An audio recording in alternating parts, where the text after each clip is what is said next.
সাম্প্রতিক সময়ে Iran Israel যুদ্ধ ভয়ঙ্কর হয়ে উঠেছিল।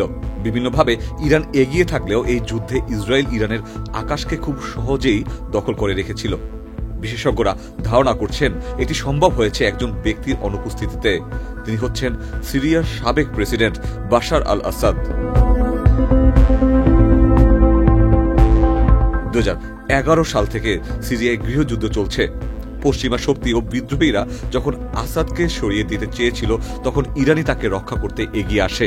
ইরান কোটি কোটি ডলার খরচ করে আসাদের সরকারকে বাঁচিয়ে রাখে, শুধু বন্ধুত্বের জন্য নয়, বরং নিজের কৌশলগত স্বার্থ রক্ষার জন্য। আসাদকে রক্ষা করে ইরান সিরিয়াকে এক প্রকার মিলিটারি করিডোরে পরিণত করে, যার মাধ্যমে তারা ইরাক থেকে সিরিয়া হয়ে সরাসরি হেজবুল্লাহকে অস্ত্র ও সৈন্য পাঠাতে পারে লেবাননে। এই করিডোর ইসরায়েলের জন্য হয়ে দাঁড়ায় সরাসরি হুমকি। এলএমই সার্টিফাইড বিশ্বসেরা কপারে তৈরি ওয়ালটন কেবলস, যা আপনার স্থাপনাকে রাখবে সব সময় নিরাপদ।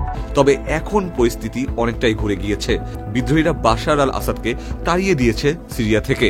বাশার আল আসাদ এখন আর প্রেসিডেন্ট নেই, ফলে সিরিয়ার আকাশের শক্তিশালী এয়ার ডিফেন্স সিস্টেম ইরানকে সাহায্য করার জন্য নেই। আর এই দুর্বলতাই কাজে লাগায় ইসরায়েল। F-35 বা ড্রোন নিয়ে তারা সিরিয়ার ভেতরে ঢুকে ইরানের ঘাঁটিতে হামলা করে। এদিকে অনেক বছর ধরে অর্থনৈতিক নিষেধাজ্ঞা থাকায় নিজেদের আকাশ ব্যবস্থা খুব বেশি শক্তিশালী করতে পারেনি ইরান। সব মিলিয়ে ইরান পড়ে বিপাকে। আজকের ইরান ইসরায়েল যুদ্ধের পেছনে ইরানের জন্য বাশার আল আসাদের অভাব স্পষ্ট। যদি আসাদ পুরো সিরিয়াকে নিয়ন্ত্রণ রাখতে পারতেন, তাহলে সিরিয়ায় থাকতো শক্তিশালী ও স্বাধীন এয়ার ডিফেন্স সিস্টেম। ইসরায়েলের প্রবেশ ঠেকাতে পারত, আকাশে প্রতিরোধ করতে পারত, এমনকি আকাশ যুদ্ধে জড়াতে সাহসও দেখাতে পারত। হিজবুল্লাহকে সহজে অস্ত্র পাঠাতে পারত ইরান।